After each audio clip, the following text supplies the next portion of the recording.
Hello, everyone, and welcome to episode 128 of the True Crime All the Time Unsolved podcast. I'm Mike Ferguson, and with me, as always, is my partner in true crime, Mike Gibson. Gibby, how are you? What's happening, man? I'm doing good, brother. Yeah.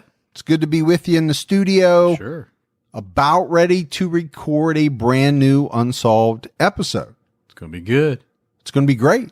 And we have something a little different. A little bit. In store for everybody this time around. But before we dive into that, let's give our Patreon shout outs. All right. Like to do that.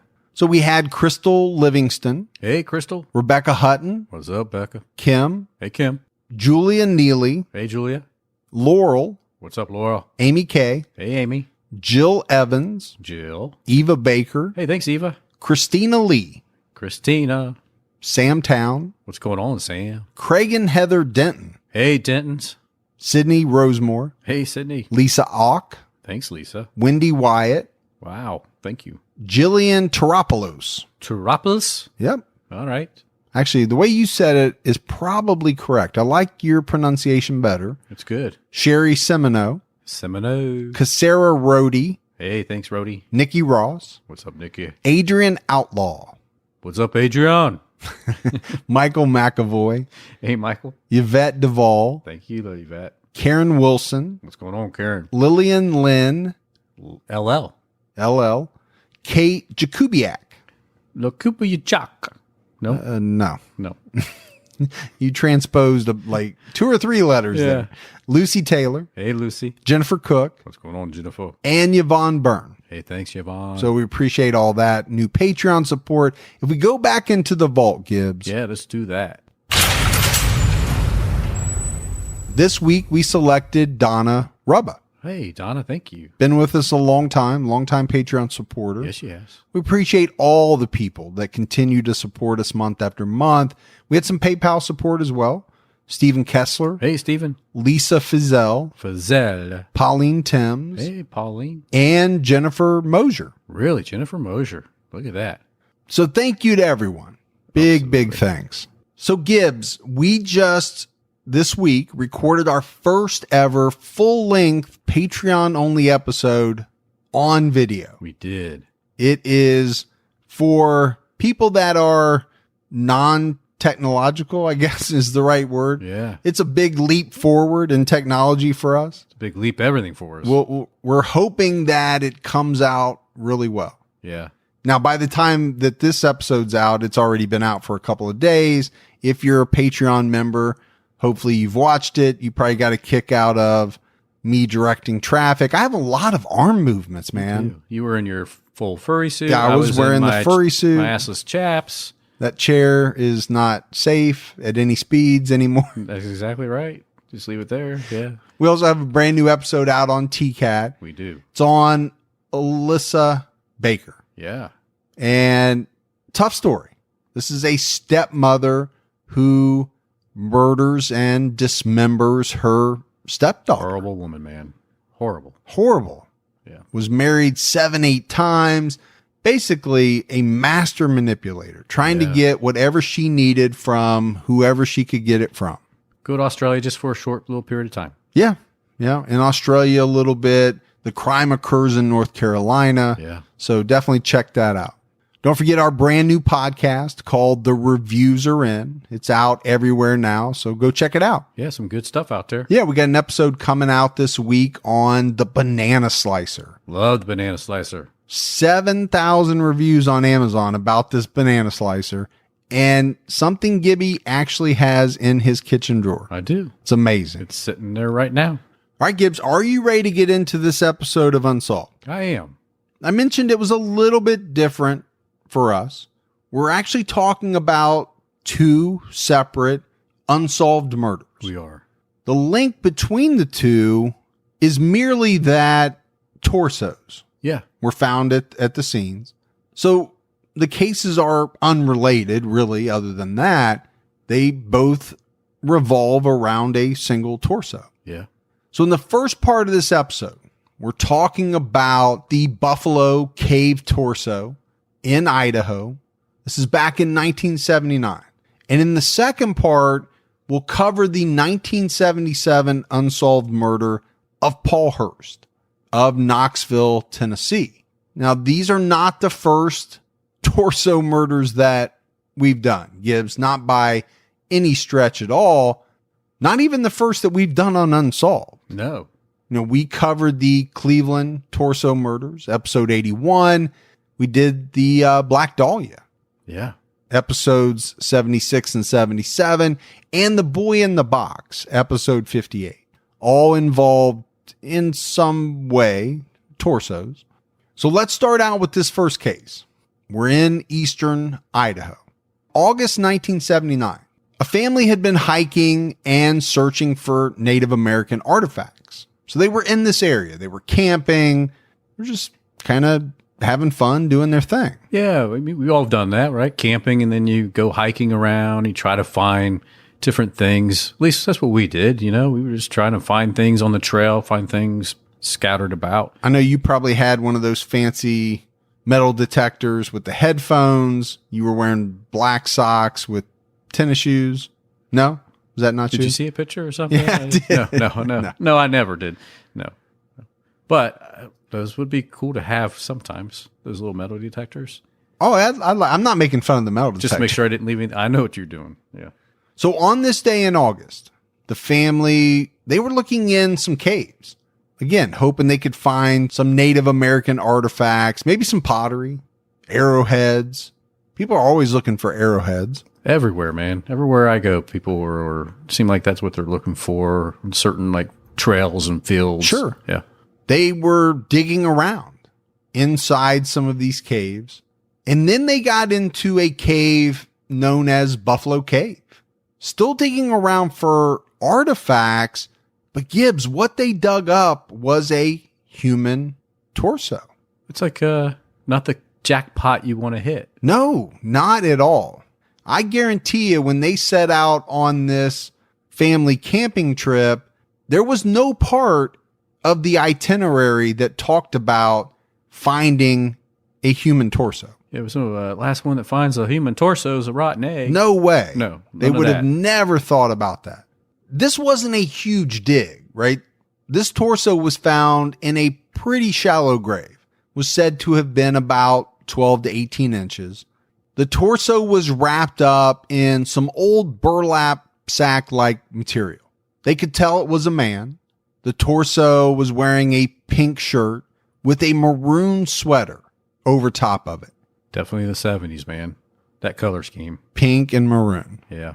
Brendan Kerner, in a 2015 online Wired article, he wrote about this case, and he said that many locals in 1979 assumed that this torso belonged to a man known as John. And apparently, Gibbs, this John was an alcoholic transient from Montana who was at the time living around this area that we're talking about. However, there's really no way to confirm the torso's identity. The problem is that there was nothing, right, on this torso that led authorities to be able to identify who it belonged to. So I think pretty quickly, this became a cold case. I mean, They literally had no leads whatsoever. If you can't go any further, I mean, this is the late 70s too. You're not like you're going to have DNA testing. Can't do any of that right now. Right. You're not going to have that. You also don't have the bottom half. So you're not going to have pants with a wallet in it. Right. There's no head. Very difficult to do any type of identification. Very difficult. I mean, you can't even send something out to neighboring jurisdictions. Right. What are you going to send out? A picture of the torso? Right. I mean, obviously, if you had a head, could help. You could take a picture of the head. Somebody might recognize somebody's face. Nobody's going to recognize a man's torso. No. This is why I tattoo my name on my torso, though, with my address. As you do with all your underwear. That too. Exactly. Just in case someone finds it. For the same reason. Yes, exactly right. If either one of these is ever lost, yeah, you know where to return it to. You will know who it belongs to. But then we have to fast forward to 1991 because it's in this exact same Buffalo Cave in Idaho. Now, it's much further back in the cave that a young girl, she was around 10 or 11 years old, saw a human hand sticking out of the soil. A little freaky for anybody. For anybody, but a 10 or 11-year-old girl, she may not have slept for a year. It'd be like, that's that show you used to watch with the zombies? Walking Dead? Walking Dead. It'd be like something like that. I'd be having those kind of visions like, man, things are coming out of the ground now. I think for a child that age, it would be the stuff of nightmares for sure. If she did sleep, I guarantee you she slept in the bed with her parents for a very long time. I bet so, yeah. But this was a big deal, right? Authorities went out. They did more of an extensive type dig. And this is when they found legs and arms. And they were all wrapped up like the torso had been in some type of burlap sack material back in 1979. So their first thought was, this goes with that torso. Yeah, we finally got the legs and arms. Still missing the head, but things are coming together. So police did digging, but they also had volunteers, came in, continued to dig. They were trying to canvass this cave completely. And they did, but they didn't find any other human bones. They found some animal bones, which you would expect to find in a cave. Sure, yeah. A lot of animals hole up in a cave at night or whatever. But they still have a big problem, right? There is no way to determine, even with the new evidence that they found, who the torso and now these limbs that they found belong to. A lot of time had passed, right? We are talking strictly about bones. That's all they found. Exactly. The authorities sent everything to the local Idaho State University, about an hour from where this cave is located. They wanted the anthropology department to take a look, examine these bones, and they did. And they were able to determine that the limbs belong to someone under the age of 50. Okay, you're not really narrowing it down. I know that's the best that they can do. That's a pretty large field. That's a large span of age. And then really after that, Gibbs, not much happened, right? They stored the limbs after that at the university in storage, and they sat there from 1991 till 2015. That's a really long time. That's a long time. Yeah. That's 24 years for these bones to sit in storage.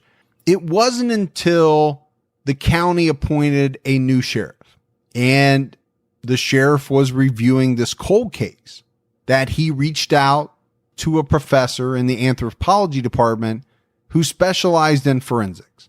And they began talking, right? They started talking about new advances, things that had come about since all of this had been found, new advances in medical, forensic technologies. One of the things they started talking about was CT scans. Yeah. Which go a long way, can, in helping to identify both the gender and the age of a bone. So they came to an agreement. They were going to take another look at the bones recovered from the Buffalo Cave. They were also going to do some CT scans and use some of the latest software analysis to try to figure out who this guy was. They were able to determine that the limbs belonged to a man in his late 30s with brown hair, somewhere between 5'6" and 6'2". That's a pretty sizable gap. Still sizable, but it's nowhere near somewhere between 0 and 50 in age. Well, that's true. I mean, now you're in the late 30s. Yeah. You have hair color. Yeah. And you have a sizable, but at least it's a height range. Yeah, higher than this, not taller than that. But I don't understand how they were. That's how amazing it is. The hair part is what gets me. Yeah, how did they get that out of that? Yeah. And I think I've read in some other research that it's microscopic hair follicle something in the bones. Yeah. Yeah. I get they can do estimates on age. They can do estimates on height. All of that makes sense in my mind. But to say from just a bone, this person had brown hair, that to me really is getting into some amazing technology. Oh, yeah. Advancements. It just shows you how much technology has changed over the years. Like you said, to say at one point somebody is 50 years or younger, and now get it down to this. And we know where we're at today with technology. I mean, people are solving crimes that happened 40 years ago with this DNA identification stuff that you have a lot of experience, knowledge on, but it just blows me away where we were and where we are today. I think what you're talking about, right? Morph and I did a whole season on criminology about, some of these very old cold cases that are now being solved. Yes. And it's amazing. The familial DNA, tying it to a family member and then figuring out from there, okay, it was the brother or it was the son or whatever. So the sheriff has all this brand new information, and that allows the data to be input into a national database for missing persons. A lot of people will know it as NamUs.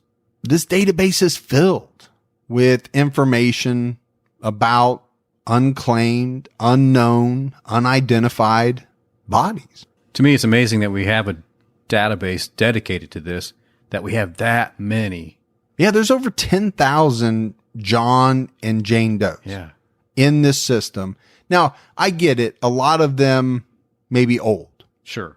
But I think what you're alluding to, and correct me if I'm wrong, is in this day and age, we just got done talking about all the advances in technology. To have a John or Jane Doe today in the last 4 or 5 years seems like it's getting harder and harder every year to have somebody that cannot be identified, you would think.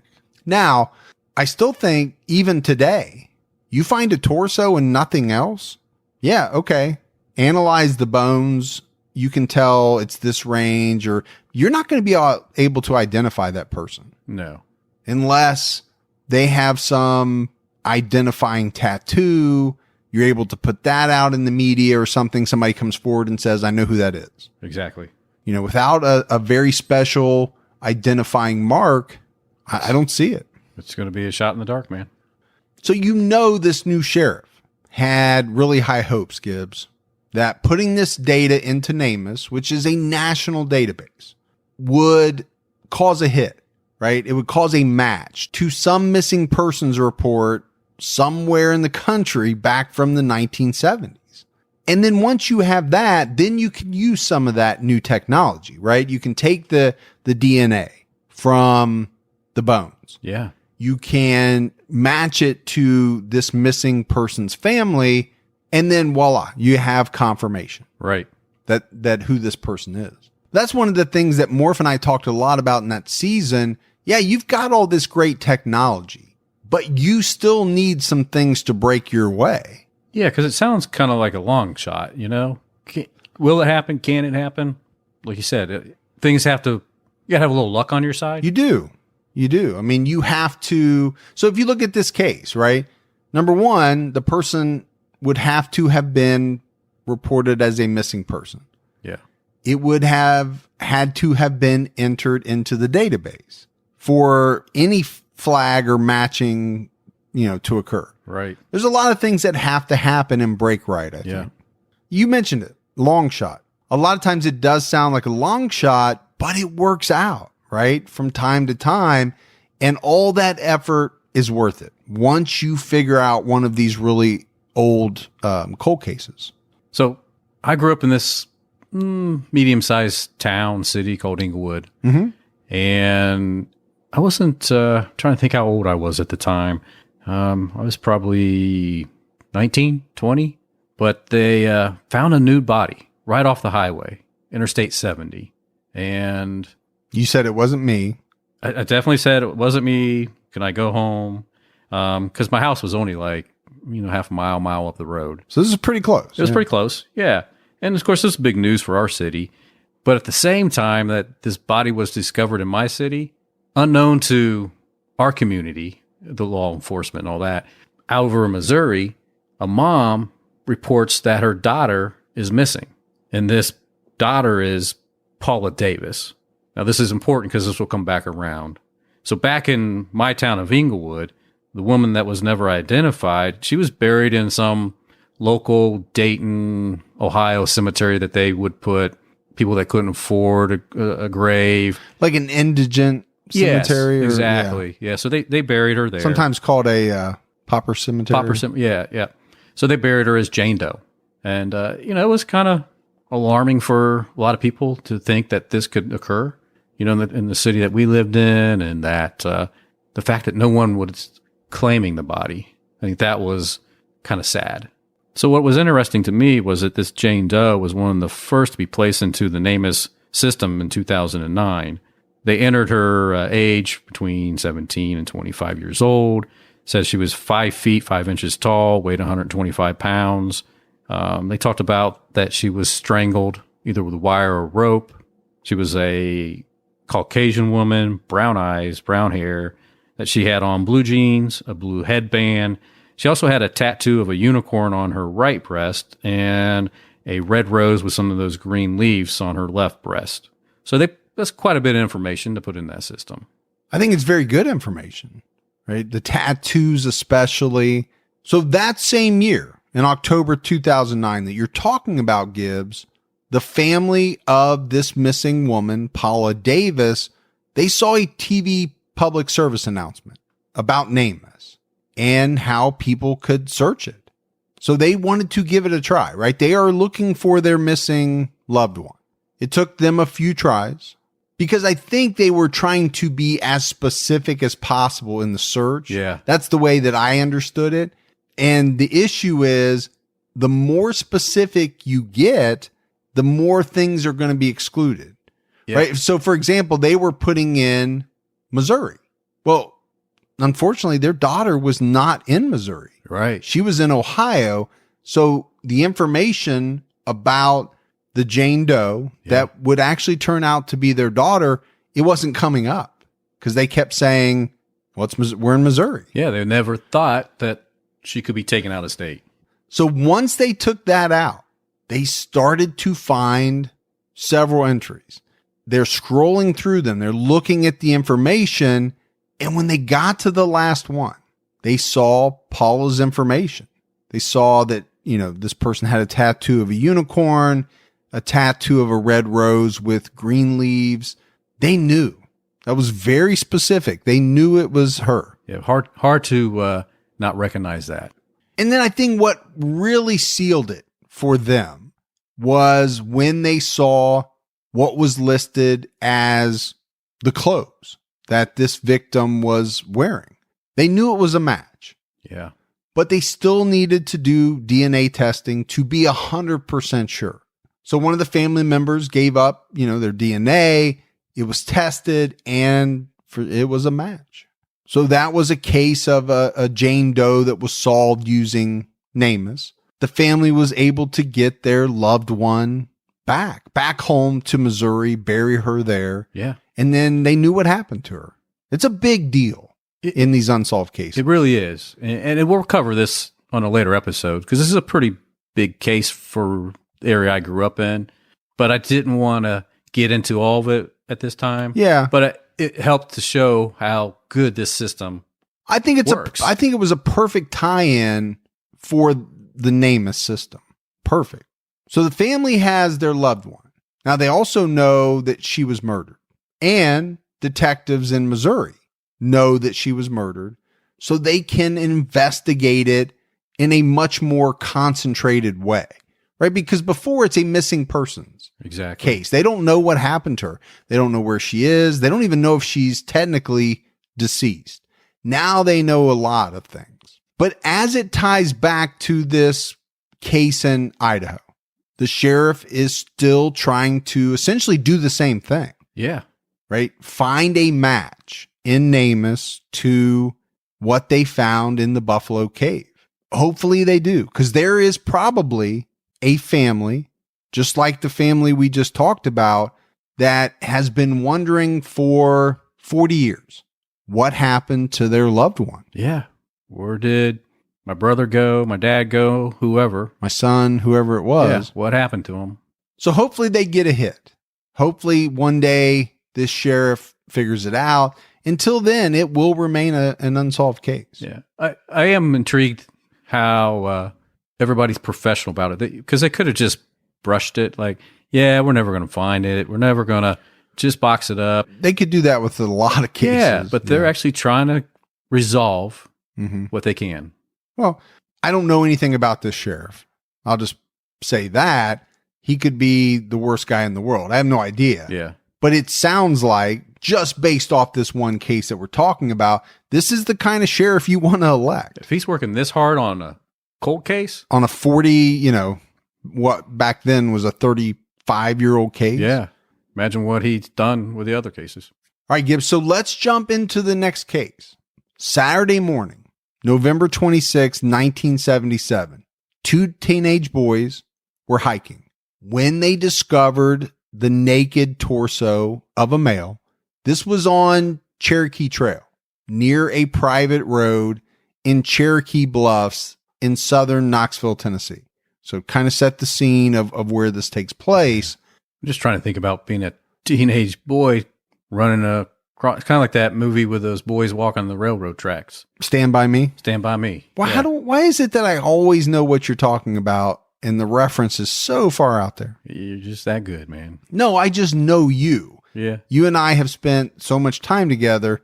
I'm starting to think in Gibbyisms. I have a feeling that there's people on the other side of this that were screaming out the same thing. The same thing, probably. Yeah. Probably. Yeah. I mean, there's not probably that many famous movies where kids are walking along a train track. So I'm probably making more out of it than I should. Movie, though.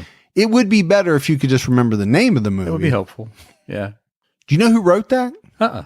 Stephen King. Really? Yeah. That was one of his calm ones, huh? Yeah. Well, that movie was based on a short story that he wrote. It's a collection of stories that made up a book. Oh, I didn't know that. Yeah. I've read it. So they took the short story and stretched it out into a screenplay. Yeah. And it's a great movie. I love it. Oh, the short story is really good too.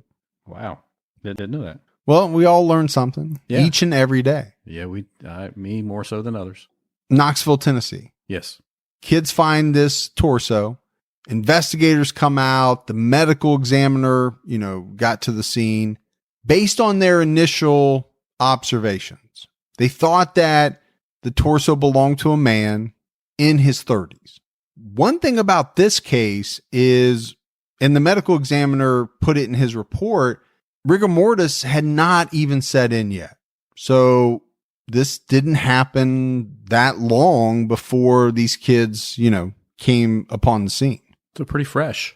And my thought is much more gruesome. Not that finding a dead body is ever a pleasant experience, but finding a torso that has recently been dismembered. Yeah. That's going to be a sight. That's going to be much different than finding a set of bone. Yeah. I think when we just start describing how it looked, I think you're exactly right. It probably freaked the boys out slightly. So based on this fact, the fact that rigor mortis had not set in yet, the medical examiner put the time of death at about 6 to 8 hours prior to discovery. The man's head and neck were severed just above the shoulders. The hands were severed slightly above the wrist. The legs were severed just above the knees. So this is a torso, but there is more to it. Yeah. I'm still calling it a torso, but there is a little bit more of the leg, a little bit more of the arms. It also had 2 large, deep cuts across the abdomen. One of the upper arms had some flesh that was cut away. Some people theorize that it looked like somebody was trying to remove a tattoo or something like that. Yeah. And we kind of talked about that in the case we just talked about. Well, if you don't want someone to be identified, removing a tattoo, I would think, is pretty important. Well, and I think maybe that's what happened here, right? Remove the hands to get rid of fingerprints, remove the head for the obvious reason, remove what they did from the knees down, who knows why. So I have a question. When you're a baby, yeah, at least when I was a baby, I think when my kids were babies too, they make a footprint. They do. Now, your feet grow. Can they still get something off of that? Could they match toe prints, right? Like they do fingerprints? I honestly don't know. I know people are going to be like, you're dumb. Why are you even asking that? But it just popped into my head because We still have those cards. I remember. Oh seeing yeah, them. I remember doing that with our kids, and I would want to say there's probably identification marks just like your fingerprints. But I've never heard of anybody being identified from a toe print. Never. In all the cases that we've done. And we'll have to research it after we're done. Right now, everybody's like, there's a thing called Google. I know there is, but we don't like to stop. We don't. It also gives people a reason to email us and say, exactly. Number one, you're dumb. Yeah. Number two, this is why you're dumb. Exactly. Or you guys are geniuses, which we won't hear that. No, we don't hear that. So the other thing about this torso, Gibbs, is there was a rope tied around it, and there was blood smeared on the torso as well. Not too shocking about that, right? I mean, this was, whatever happened was a horrific act. You're going to have a lot of blood. My thought is, whoever did this had a great deal of rage, because the other thing they did, they cut off this person's genitals. That's rough. It makes you wonder. So my mind works. How much of this was the person alive for? You know, were they alive when their hands were cut off? Oh yeah. Were they alive when the bottom part got cut off? Were they alive when their genitals got cut off? You know, they could have been alive all the way up until their head was cut off. Yeah, that's a scary thought. Absolutely. That's just torture. Well, and then investigators and, the medical examiner said they thought it was possible that all of this was done with a chainsaw. Now, I don't know. I say it like, oh my gosh, I can't believe they used a chainsaw. I don't know what would be better to use, to be honest with you. The police also felt that the murder did not happen where the boys found the body. They thought it happened somewhere else. And then the torso was just dumped at this location. And maybe that's why it had a rope around it. I don't know. Yeah. I mean, I think that would be an extreme blood loss. So I would think you would be able to, in the general area, kind of tell. But, out in the field, maybe not. Oh, you mean like a trail of blood where they dragged this torso to its final resting place? The Knoxville News-Sentinel reported that the sheriff was looking into whether this murder was in any way connected to this unsolved chainsaw murder in Austin, Texas. And you have to add on top of that, Gibbs, this is 1977. The Texas Chainsaw Massacre movie came out just a few years prior. Yeah. There was also a movie that came out in 1973 called Torso. And I think the thought process was on the part of the sheriff, do we have someone that is emulating these movies? That's a good point. Right? Copycatting what they saw on film. Now, they later dropped that theory, right? That this was a copycat or that this was any way related to the films. Probably because the medical examiner came out later and said that they didn't think it was a chainsaw. They went back, they looked at the cuts, they thought they were too neat. Yeah. So the thinking became this was more of a saw with, smaller teeth, something that makes a finer cut. Right. Chainsaw, anybody's used a chainsaw knows that you're not getting precision. No. From a chainsaw. It will get the job done.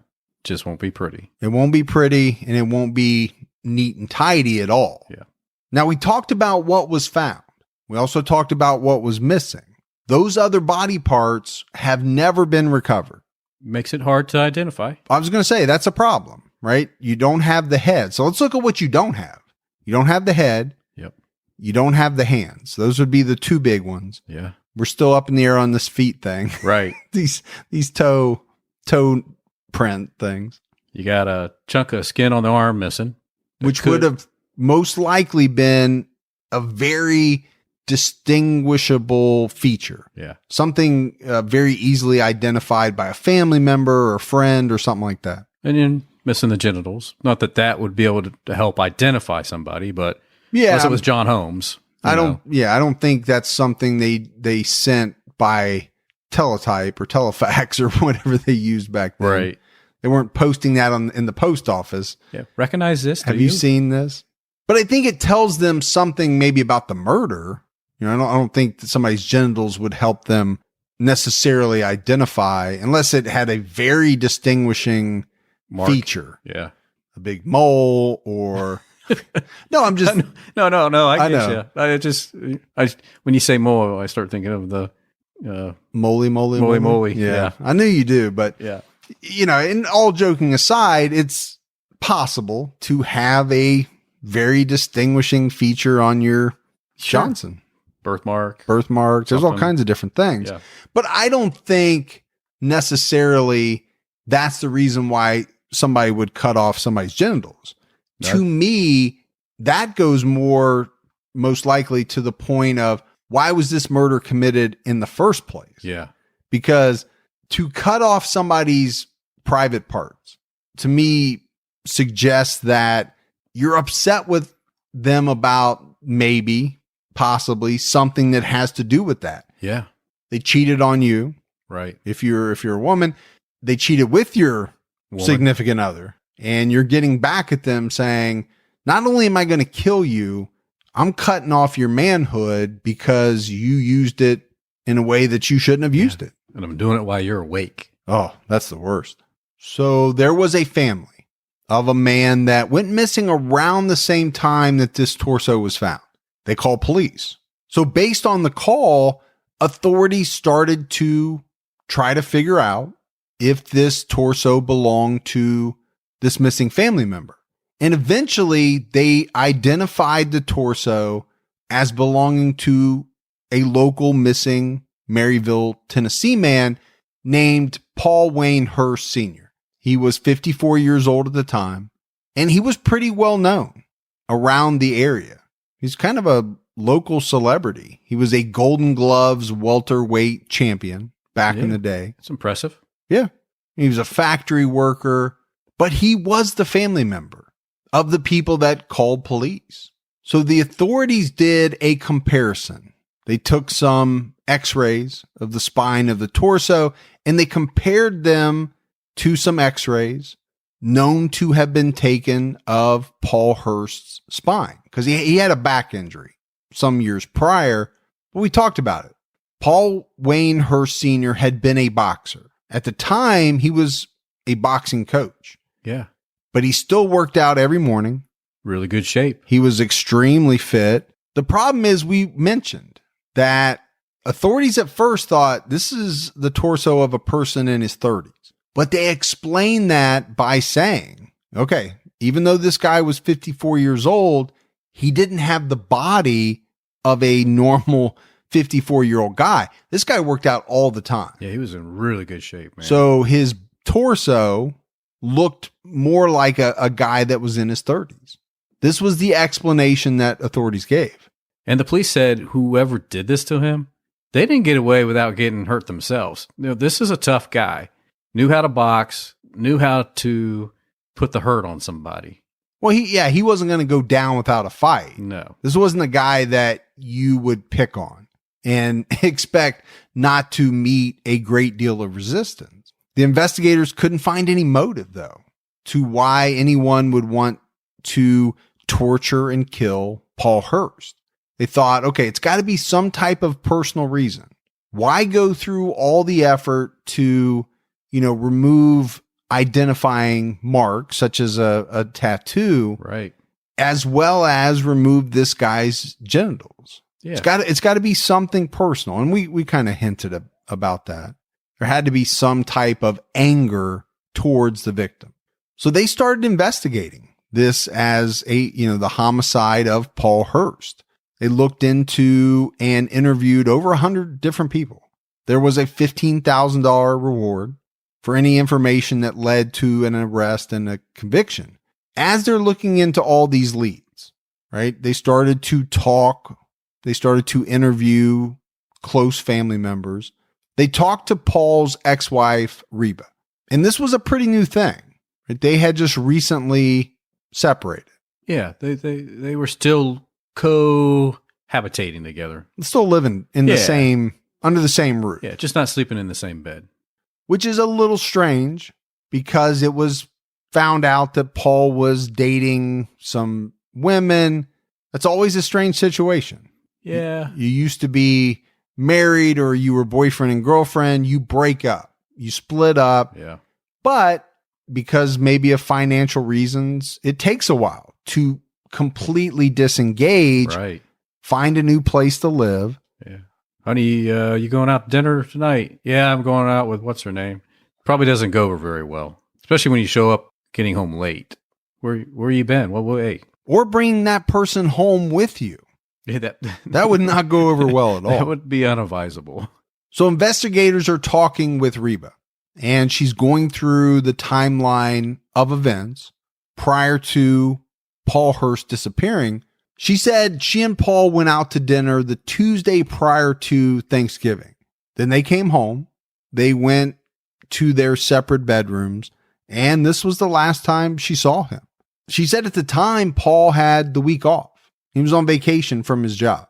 She said that he told her he was going to take a couple of days to travel, but he didn't say where he was going, and he didn't say who he was going with.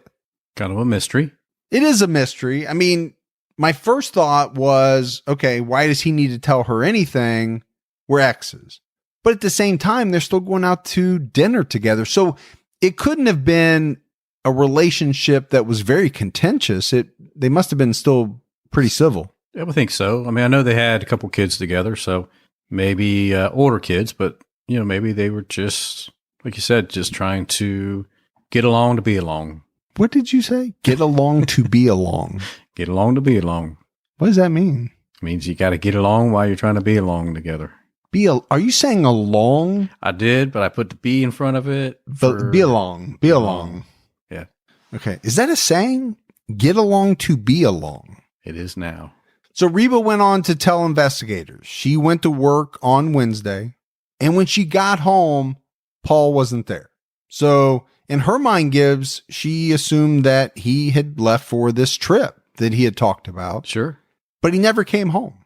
Ultimately, it was his brother who reported him missing when Paul didn't show up for work, November 26, 1977, the next year. In late January, so it's a couple months after Paul went missing, the police performed a search at their house and they took some things away. They took some mattresses, a saw, and a small axe. Well, things that could have been used. So they took all of this stuff. The Knoxville authorities even worked with the FBI and their labs, but nothing came out of it. Didn't get any hits. Nope. Paul's oldest son, Paul Jr., was a successful insurance investigator. So being an investigator, he was not happy with how the investigation into his dad's disappearance was going. For one thing, he didn't think this torso was his dad's. No, he didn't. And he had a few local and state investigators that were having a problem with it too. They were kind of leaning towards his thought process that this was probably not the torso of Paul Sr. So with all that going on, Paul Jr. doesn't think the torso is his dad. Some of the investigators don't think it. So with their backing, Paul was able to get a court order in September 1978 for the medical examiner to exhume the torso. So it was exhumed. Yeah. And it was examined by a coroner in a neighboring county, along with the Hurst family physician and two investigators. So plenty of eyes on the second look around. Yeah, not just one person, right? There's multiple people examining this body. Not long after, an announcement came out in the press that they were convinced this was not the torso of Paul Hurst Sr. One of the reasons they stated was that some years earlier, Paul had some varicose veins taken out of his legs. And his upper legs, to be specific, the torso didn't show any signs of that. They also stated that the torso showed signs of a previous hernia. And the family physician said, nope, Paul never had a hernia that he was aware of. And then there's something very strange. The right pectoral of this torso had 2 nipples. That's very distinguishing. Yeah. Feature. Paul had just 1 nipple on each side where you would expect them to be. And then there's the issue of Paul's smallpox vaccination, which was on his left arm. The torso didn't have it. So I think it was pretty conclusive, right? They came out and said, there's no way. There's no way that this is Paul Hurst. So you would think that would be the end of it. You would think. But it's not. The Knoxville County medical examiner came back. After these statements were made, he said that he found over 18 positive identifiers linking the torso to Paul's spinal and pelvic x-rays, as well as his medical history. He said that the torso's blood type and Paul's were the same, type O negative. This medical examiner was, I think, Gibbs, really trying to defend his work. Right? I mean, he got personal. He came out and he said, you know what? I'm 53 years old. Yeah. I can't see my smallpox vaccination either, the mark. Well, I am 53 too. And I can tell you that I can barely see mine. Barely today. I didn't get one, so I don't know. You didn't get one? No. You don't remember when they came in and got you that funky machine? No, they didn't. Really? They stopped doing that in like 67 or something when you got yours. I just remember they brought all the kids in and they took you into the room real fast and it looked like a little drill gun. Yeah. And they said, don't worry, it won't hurt, but you heard every kid in front of you going, crying. Ah! I didn't cry. I don't have that. Give me more. But, they must have stopped it sometime in the years between me and you. Yeah. Yeah. Back in the day, man. The medical examiner was able to get a doctor named Bill Blass from the University of Tennessee to review all the findings. And a lot of true crime fans might know who Dr. Bill Blass is because of his famous body farm. I've seen that on TV before. Yeah. And then when researching that, I looked it up again. I'm like, oh yeah, I remember that. It's kind of freaky, but I mean, very important. Yeah. So it's pretty famous, right? In the true crime world. And it's right there at the University of Tennessee in Knoxville. Bill agreed with the medical examiner from Knox County. He said, yep, I agree. This torso is Paul Hurst. I mean, that lays some weight behind, I would think. You have another professional, a forensic guy saying that he thinks it's the same person that the Knox County guy said it is. A guy that a lot of people consider an expert. Now, we have to consider the time, right? Well, that's true. Late 70s. Yeah. It would have been great to have all of the DNA technology that we have available today. They just didn't have it. But I think this is a very strange situation because you have 2 sides. Yeah. One side says this is definitely Paul Hurst. The other side says it isn't. And that side is the side that Paul's family is on. They do not believe that this torso is Paul Hurst. Plain and simple. Yeah. And they don't want it. They don't want it back. They don't want it buried in their family's cemetery, plot, graveyard. Right. And why would they? If they don't believe that that's their loved one, right? What are they going to do? Bury somebody else that they don't think is their family member? Exactly. So what ends up happening is the torso gets reburied at a new gravesite without a name. And we still don't know who it is, depending on which side you believe. Well, exactly. So I mentioned that Paul's son, Paul Jr., was an insurance investigator back in the day. Well, now he's a private detective. Yeah, this whole thing with his dad made him change his career because he wants to find out what happened to his dad. Where is my dad? What happened to my dad? I need answers. So he started to investigate. And he teamed up with the Blount County coroner and some other investigators. This is basically the camp, right, that does not believe or that came to the conclusion this torso did not belong to Paul Hurst Sr. Paul Jr. looked into some rumors that his dad had some mob ties. There were reports that came in that people saw him in Florida, Texas, Louisiana. You're always going to have that, right? There's sightings that come in based on a description. Somebody says, I saw a guy that looked like that. Yeah. They call in and say, I saw him in Florida. But with all the investigation, Paul Jr., as far as we know to this day, really hasn't found anything out, hasn't come across any good leads. Now, we talked about Knox County. It wasn't like they stopped their investigation based on the fact that they thought this was Paul Sr. Just identifying the body is not the end of the investigation. Right. You still got to figure out what happened. There was a murder, but they haven't had much luck either. The FBI did have a report about a man that hung out in a local bar on most days. This guy was a pretty heavy drinker.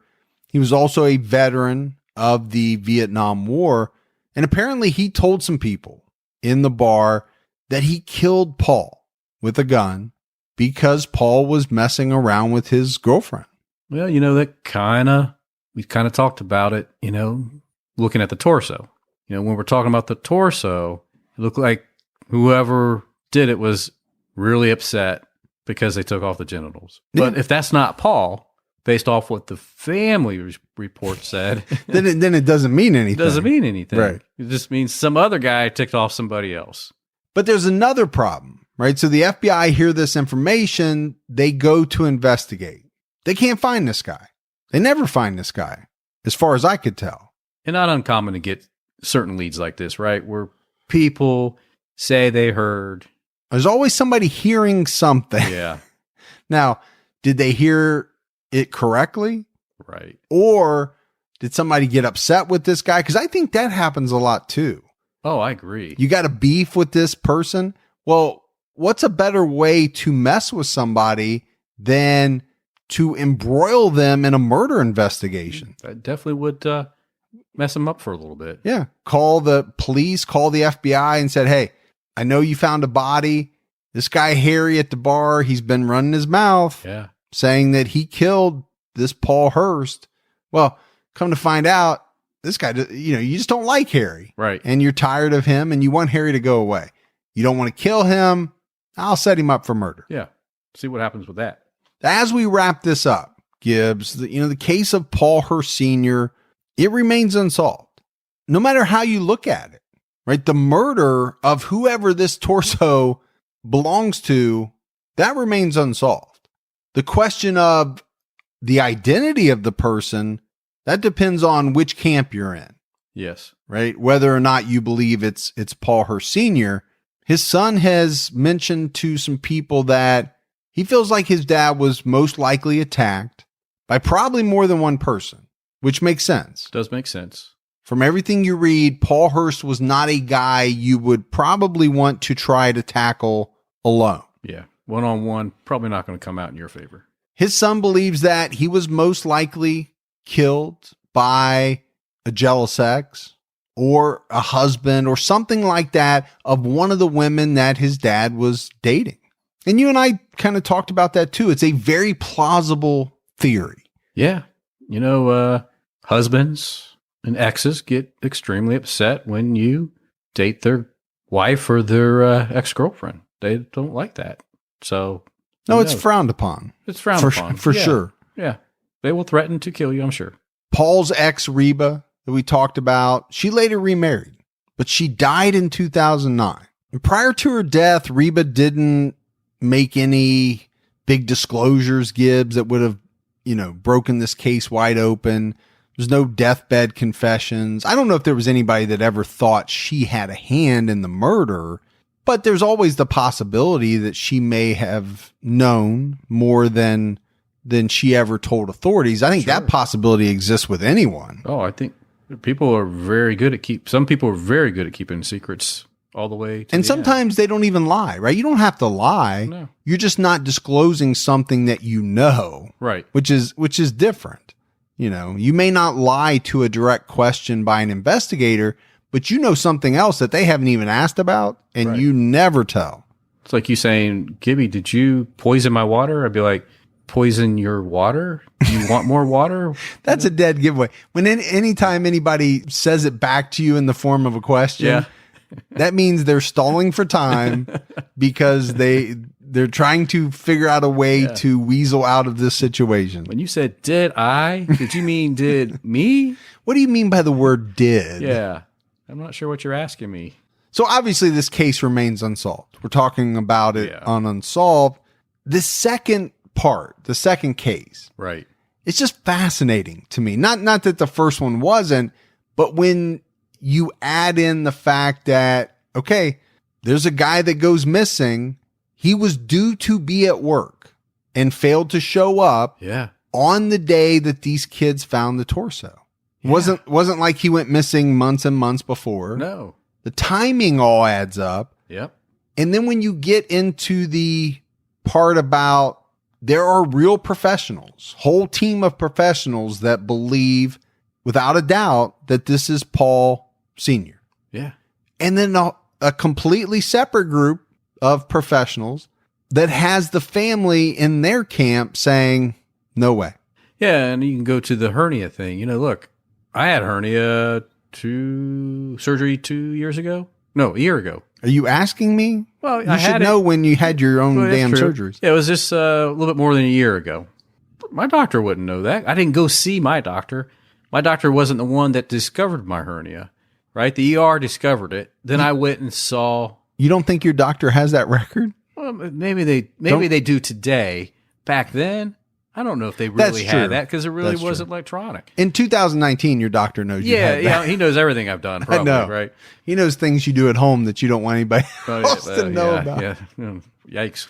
So, but I really thought these were a couple of interesting cases, and again, they don't really tie in, but you and I have talked about this a lot. We come across some very interesting cases. Right. There's just not enough information out there to make a full episode. Yeah, they can't stand on their own for the time frame, but we can sometimes find similarities to bring you additional. And I like it. I think it worked out very well. We'll probably do more of that in the future, especially with unsolved. Unsolved cases sometimes can be extremely fascinating, but very short on information. Yeah, just because there's not a lot. Well, that's what it means when they're short on information.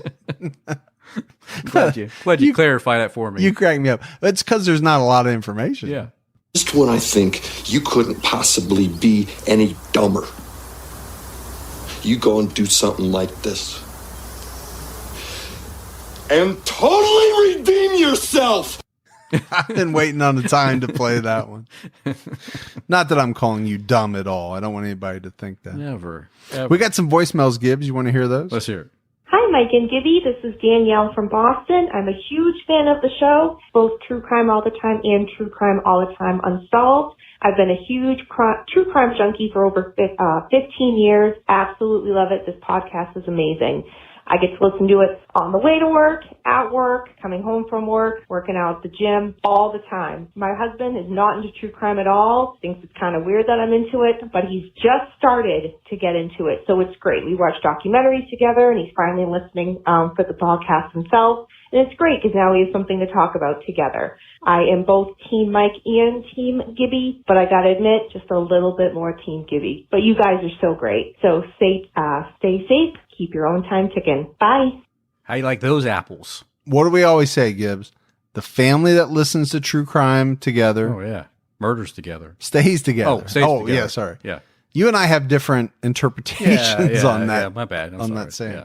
Hi, Mike and Gibby. My name is Molly. This is probably like my third time calling because I'm crazy, you know. I am from Florida, originally from New Hampshire, woo-woo, boring city or boring state. I just wanted to say thank you so much for your podcast. It gets me through my work days. I have binged every single episode. I just started binging True Crime All the Time Unsolved. And I just wanted to say thank you from the bottom of my heart because my mother was just recently diagnosed with Alzheimer's, and she is actually in New Hampshire while I'm in Florida, and this podcast is kind of a way for her and I to talk, and she loves it, and she literally remembers every single detail, which is amazing. And yeah, it keeps her happy, it keeps her less anxious, less emotional and stressed, and it just brings joy to both of us. It makes her laugh and it makes me laugh, and I just wanted to say thank you, and we both love you so much.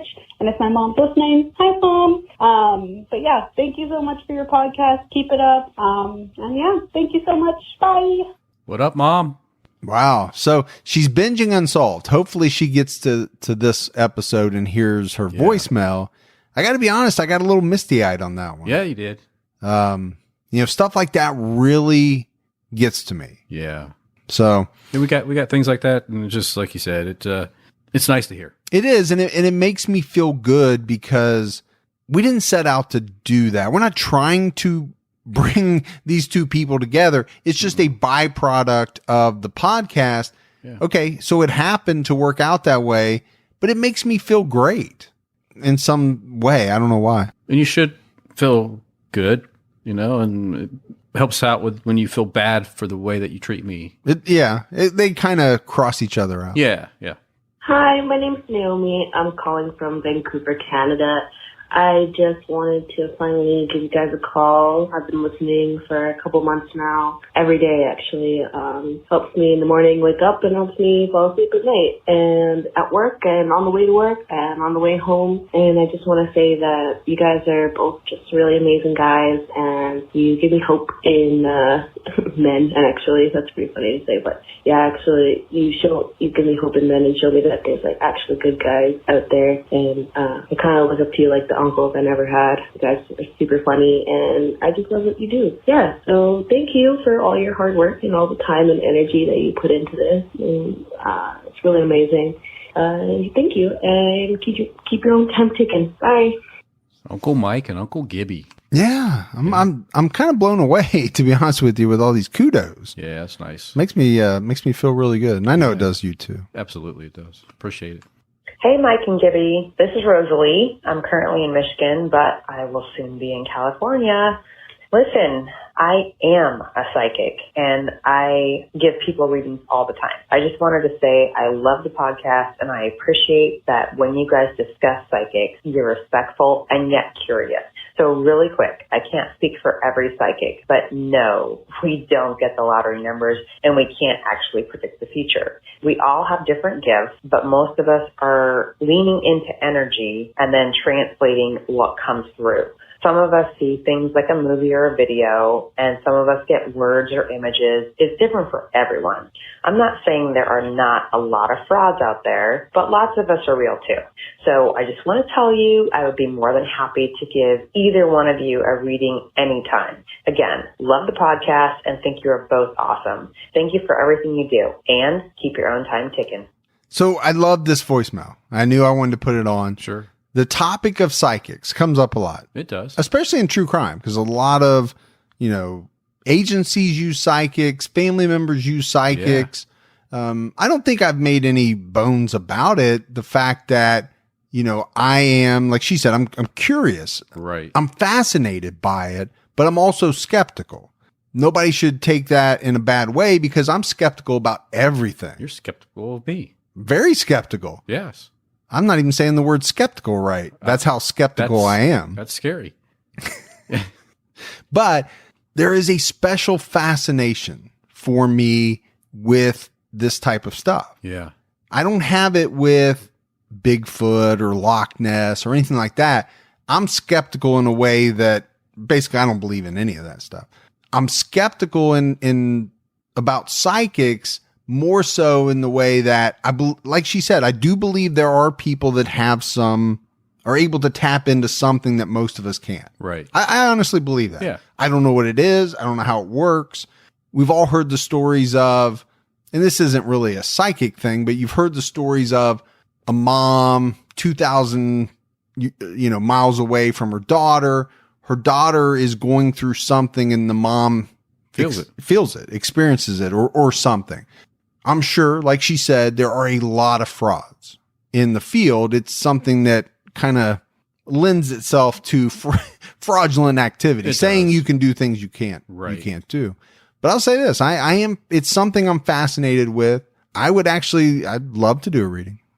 You should do the reading. Yeah, I'm going to. I was going to say maybe record it, but probably not. Probably do the reading. That's probably against some kind of ethical. Well, that might be true. It's a violation of something, probably. Yeah.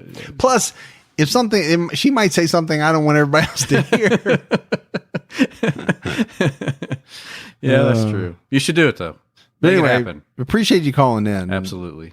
All right, Gibbs, that is it for another episode of True Crime All the Time Unsolved. Yeah. Can you believe it's over? I can't believe it's over, man. They go so fast. They just I don't know if people realize that. Recording an episode, it really flies by. It's over before you know it, even though time-wise it takes us quite a long time to do it. And the nice thing is, now that I don't have the wooded slotted chair. Wooded. Now you're calling it not even wooden. You said wooded. Wooded. You are just making up names for this chair. So at least my ass doesn't hurt like it does. But, where I save on my ass hurting in a chair, 3 weeks. I don't like where this is going. 3 weeks ago, you fed me sugar-free gummy bears. Oh. And that's a different ass pain. Yeah. Just leaving it out there. For those TMI, I'm sorry, but for those of you that haven't heard it, check out the reviews are in. Yeah. The very first episode. Yeah. Sugar-free gummy bears. Yeah, sorry. All right. Yep. Now I got to start all over. I know. That's it for another episode of the True Crime All the Time Unsolved podcast. So for Mike and Gibby, stay safe and keep your own time ticking.